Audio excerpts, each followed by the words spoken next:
They say home is where you feel safe, but what happens when home becomes your prison? I was only 9 when my mother died. That's when the man I called Dad changed.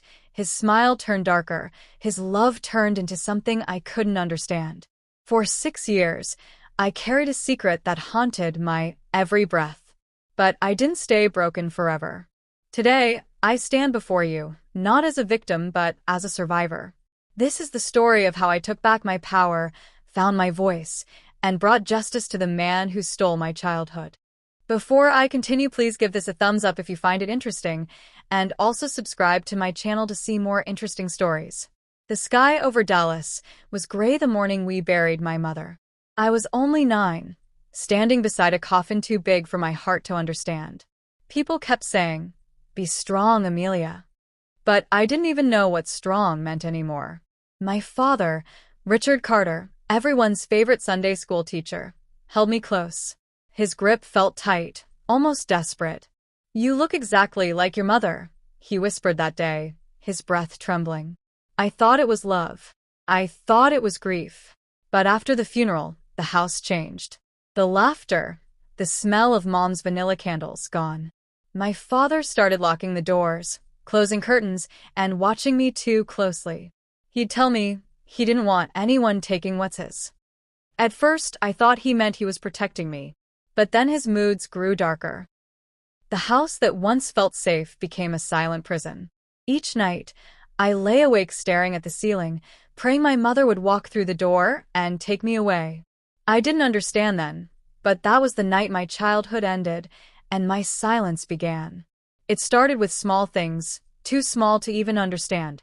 My father would brush my hair and say, "You're all I have left, Amelia. You remind me of your mother." Sometimes, he'd hold me for too long. Other times, he'd stare as if he was looking through me, not at me. Then came the rules. I couldn't play with boys at school. I couldn't talk to neighbors. No sleepovers. No friends. He said the world was dangerous, that men couldn't be trusted. But the way he said it made me realize the danger was already inside our house. He'd whisper at night that I was his responsibility, that he needed to keep me close so no one would hurt me. But I was already hurting. I just didn't know how to say it. I wanted to tell someone, my teacher, maybe even Pastor Reed from church. But every time I opened my mouth, I heard his voice. "If you tell anyone, I'll make sure you disappear like your mother." I didn't know what that meant. I only knew it was enough to keep me quiet. So I smiled in public, cried in silence, and hid behind good grades. I became the quiet girl, the one who always looked tired but never spoke up. And that's exactly how he wanted me, silent, scared, and unseen. By the time I turned 11, I barely recognized myself. The mirror showed a girl with tired eyes and a smile that never reached them. I used to braid my hair the way Mom did, loose, with soft ribbons, but Father said it was too grown. He made me cut it short. He said I looked safer that way. At school, teachers noticed I was distant. Miss Chandler asked once if I was okay. I almost told her I almost did. But then I saw my father waiting outside in his truck, hands gripping the steering wheel tight. And I froze. Every night, I'd stare at the ceiling, whispering prayers I wasn't sure God could hear.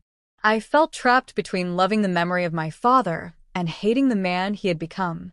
By day, I tried to act normal. By night, I became a ghost in my own home. The only thing that kept me sane was a journal I hid beneath a loose floorboard, pages filled with drawings of my mother's face and words I couldn't say out loud. That journal became my only friend, the only proof that I still existed. The man living in our house looked like my father, spoke like him, but he wasn't him anymore. He stopped going to church, stopped talking to neighbors. His world shrank until it was just the two of us, and his rules. He controlled everything, what I wore, when I ate, even how I smiled. If I laughed too loudly, he'd glare. If I spent too long outside, he'd accuse me of wanting attention. Once, I asked why he never let Grandma visit. He slammed his fist on the table so hard my plate shattered. "She doesn't need to fill your head with lies," he said. That was the moment I realized he wasn't protecting me. He was protecting himself. I started counting days. Not birthdays, not holidays, escape days. Each day I survived, I drew a tiny line in the corner of my journal. A secret tally of hope. But hope, like light in that house, came and went. And the more I hoped, the angrier he became.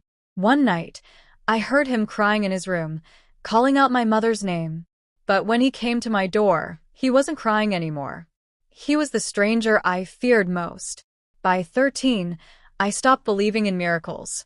I stopped believing anyone was coming to save me. At church, I watched families hold hands, fathers lift their daughters with pride, and I felt an ache I couldn't name. I wanted to scream. I wanted someone to notice. But no one ever did. My father's control grew stronger. He started homeschooling me, saying public schools were full of corrupt ideas. That was just another way to isolate me completely. I started losing track of days. I'd wake up and not remember what month it was. The outside world became a dream I was forbidden to touch. One afternoon, I saw my reflection in the window, pale, hollow, shaking. That's when something inside me whispered, "If no one's coming, you have to save yourself." It terrified me, but it also gave me strength. I began to plan, quietly, carefully. I didn't know how or when, but I promised myself, before my next birthday, I'll be free. That night, I hid my journal in my backpack and stared at the ceiling one last time.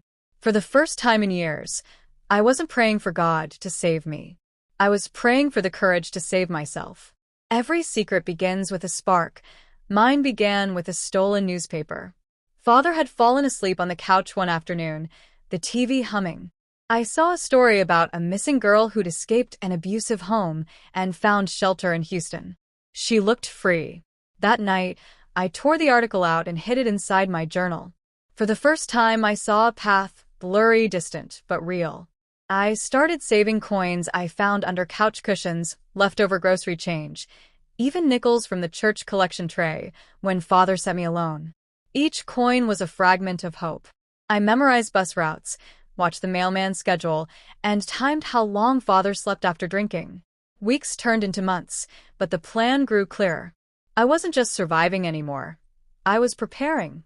One night, I whispered to my mother's photo on my dresser, "If you can hear me, I'm going to finish what you couldn't." The wind rattled the window. I took it as a sign. The first time I tried to run, I didn't make it past the front porch. I had my backpack packed, some clothes, my journal, $57, and an apple. I waited until his snoring filled the house. But when I turned the doorknob, it squeaked. His footsteps thundered down the hallway. I barely made it back to bed before the door swung open. His eyes scanned the room, sharp and dark. "Were you trying to leave?" My throat locked. I shook my head. He stared for a long, heavy moment, then nodded slowly. "Good. You know what happens to girls who run away." He left, but the air stayed heavy with his warning. I cried silently that night, clutching my journal. The fear almost broke me, but something in me refused to quit. I told myself, next time, I'll be smarter. The next summer, Father took me to the farmer's market on the edge of town. It was rare. He almost never let me outside. But the crowd gave me air to breathe. At one stall, an old woman selling apples smiled at me. "You have your mother's eyes," she said. My heart raced. No one had said that in years. When Father walked away to get coffee, she leaned closer and whispered, "You okay, sweetheart?" My lips parted, but fear froze them. I wanted to scream, "No, I'm not okay," but I couldn't. The words stayed locked behind my teeth. Father returned, and the woman looked away. But that moment stuck with me. Someone saw me, really saw me. That night, I wrote in my journal, "If strangers can notice, maybe someday the world will too." It became my new prayer, not for rescue, but for witnesses. It was late September when everything came crashing down. Father had one of his rages, about a phone call he said I shouldn't have answered. He smashed the phone, shouted, then stormed off. For the first time, I didn't cry. I packed my bag. I waited until 2 a.m. when thunder drowned out every sound. I tiptoed past his door, heart racing, breath shallow. When I reached the porch this time, I didn't stop. Barefoot, I ran into the storm. The rain felt like freedom. I didn't look back, not once. I caught a ride from a truck driver, heading toward Houston. He didn't ask questions. He just offered me a blanket and silence. I was 15 and free, but freedom, I'd soon learn, wasn't the same as safety. Houston was big, loud, and merciless. I slept under bridges, in bus stations, anywhere that had light. For the first time in years, no one controlled me, but no one protected me either. I met other kids like me, runaways with hollow eyes and stories too painful to tell. We shared food, advice, and warnings. One girl, Tanya, showed me a shelter downtown. The woman there, Ms. Lorraine, gave me a blanket and said, "You're safe here now, honey." For the first time, I believed it. I told her my name, Amelia Grace, and she said, "Grace suits you. You've survived something most couldn't." I didn't tell her everything, not yet. But I started to heal. Slowly. I got my GED. I worked in diners, washed dishes, saved every penny. And every night before bed, I whispered the same words. One day, I'll go back, and he'll face what he did. At the shelter, MS. Lorraine handed me a small notebook and said, "Write your story, Amelia. Don't let it disappear." At first, my hands shook too much to hold a pen. But every night, I wrote one line. Small truths, fragments of memory, little victories. Weeks turned into months, and the words began to heal me. Each page I filled was a piece of my voice returning. One morning, Ms. Lorraine said there was a scholarship program for survivors. I applied, terrified, unprepared, and somehow I got in. When I walked into my first classroom at Houston Community College, I felt like an imposter. But when I introduced myself, "My name is Amelia Grace Carter," I realized something. I had just reclaimed my name. Not his name. Meaning. At college, I met Professor Danielle Brooks, a psychology lecturer with eyes that saw right through the walls people built. She asked one day, "Why did you choose psychology?" I smiled faintly. "Because I want to understand monsters," I said. She didn't pry, but she nodded like she knew there was more. Over the months, she became my anchor, challenging me, guiding me, and reminding me that broken people can still build beautiful lives. When I graduated, she hugged me and whispered, "Your story isn't over yet, Amelia. One day, you'll use it to help others." Those words stayed with me. They didn't just feel like encouragement, they felt like a calling, a purpose. And purpose, I learned, is stronger than pain. After college, I got a job with a nonprofit organization in New York, Voices Unbroken. We helped survivors of domestic abuse and trauma rebuild their lives. The first time I walked into that office, my knees went weak. The walls were covered with photos of strong women, smiling again after years of silence. Helping others gave me a strength I never knew I had.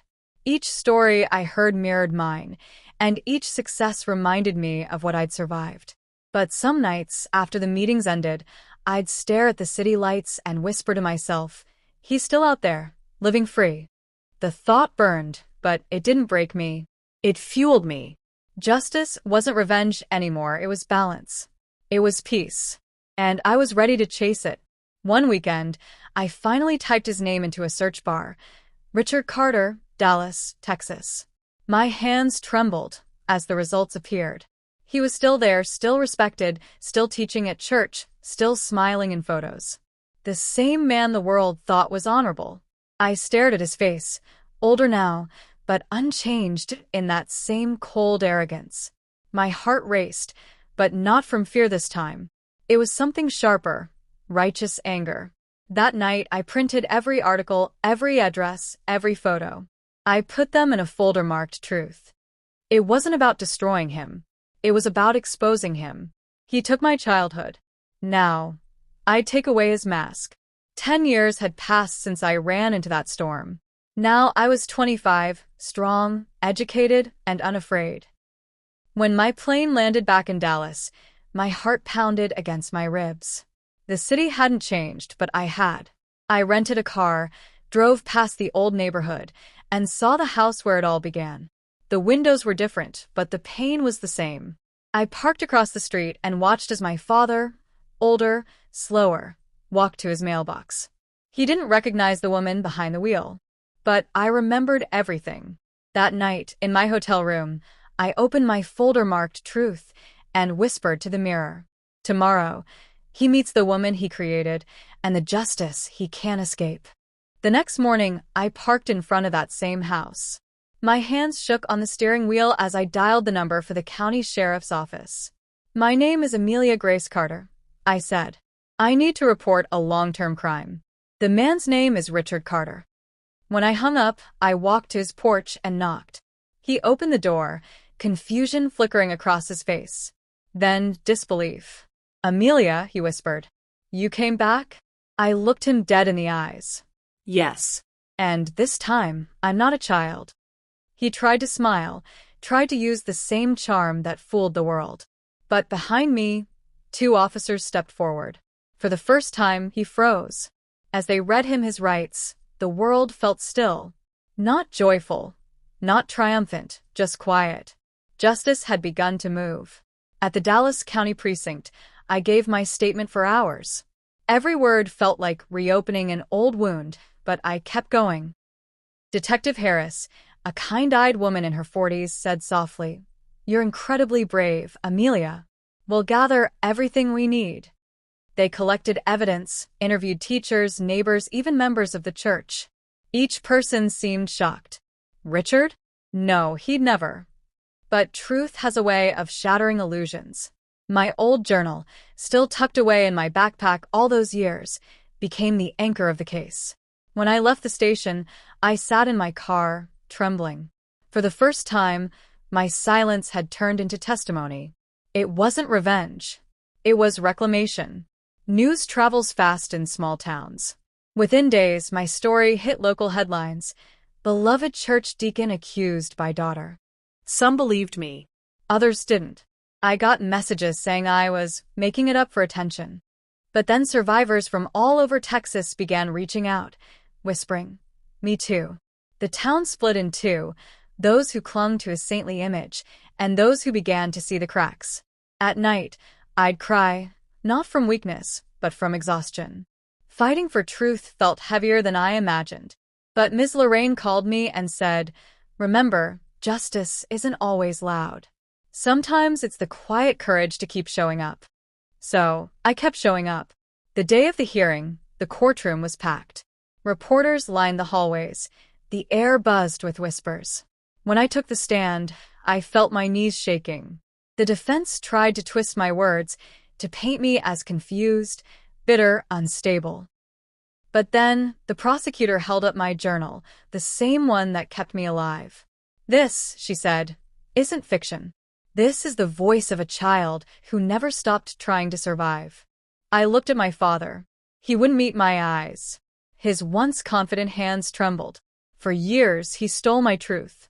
But now, the truth was stealing him. When I left the witness box, I felt lighter. I had faced the ghost, and it bowed its head. Trials moved slowly, like time refusing to heal. Weeks turned into months. I went back to New York, continuing my work while the case unfolded. Each time the phone rang with updates, my stomach twisted. One night, as I was closing the shelter office, Professor Brooks called. "No matter what the verdict is, Amelia," she said, "you've already won. You turned pain into power." Her words settled deep inside me. Justice wasn't about seeing him punished anymore. It was about never letting fear silence me again. Still, I prayed. Not for mercy. For truth. And when the call finally came, saying the verdict was ready, my hands wouldn't stop shaking. Tomorrow, the past would finally meet its sentence. The courthouse was silent that morning. Reporters stood outside, waiting. Inside, I sat at the front row, palms sweating, heart racing. When the judge entered, I held my breath. The jury filed in, faces unreadable. The foreman stood. On the charges brought against Richard Carter, the room felt frozen. "We find the defendant guilty." For a second, no one moved. Then I exhaled, a breath I'd been holding for 16 years. My father sat still, eyes wide, as if the word guilty was in a language he didn't understand. The judge continued, 25 years in prison, without parole for the first 15. I didn't cheer. I didn't smile. I just closed my eyes and whispered, "It's over, Mom. He can't hurt anyone anymore." Reporters called for interviews. Advocacy groups reached out.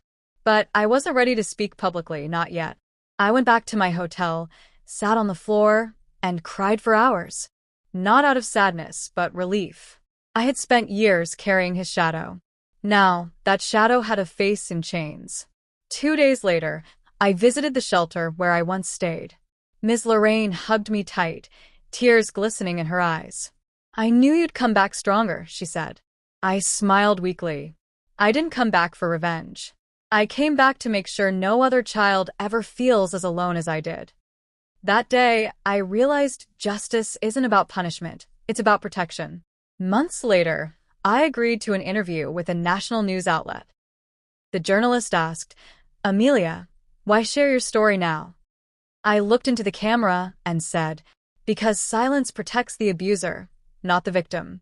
I want survivors to know that your past doesn't define your worth. It defines your strength." The interview went viral. My inbox overflowed with messages from women, men, and even teenagers, saying my courage gave them hope to speak. I didn't expect fame. I expected healing. But somehow, my story became a movement. And that was the real victory, turning pain into purpose. Later, I got a letter from the state prison. It was from him. I almost threw it away, but curiosity won. Inside, a shaky line read, "I'm sorry, Amelia. I lost myself when your mother died. You didn't deserve what I did." I stared at those words for a long time. They didn't heal me. They didn't erase the past. But for the first time, I realized forgiveness wasn't for him. It was for me.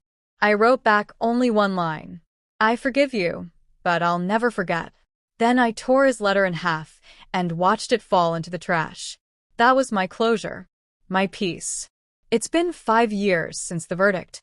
I now run my own foundation, the Grace Project, providing scholarships and housing for survivors rebuilding their lives. Every time I walk into our center, I see faces full of hope, girls who remind me of the child I once was. Sometimes I visit my mother's grave in Dallas. I bring her white lilies and tell her, "We're safe now." As I stand there, I realize something powerful. Justice isn't always loud. Sometimes, it's the quiet freedom of knowing the monster no longer owns your story. My father may have stolen my childhood, but I took back my life. And that's a justice no courtroom can ever match. Moral of the story: silence is the enemy of justice. Speaking up doesn't just heal you, it saves others. For years, I believed I was defined by what he did to me, by the pain, the silence, the fear. But I've learned something powerful. Justice isn't just about seeing someone punished. It's about reclaiming the parts of you they tried to destroy. My past may have stolen my childhood, but it also built my strength, my purpose, my voice. So, to anyone watching this, if you've been hurt, silenced, or broken, know this: you are not what happened to you. You are what you choose to become after it. My name is Amelia Carter, and this was my story of pain, courage, and justice served. Thank you for listening to my story. Please don't forget to like, subscribe, and share my videos.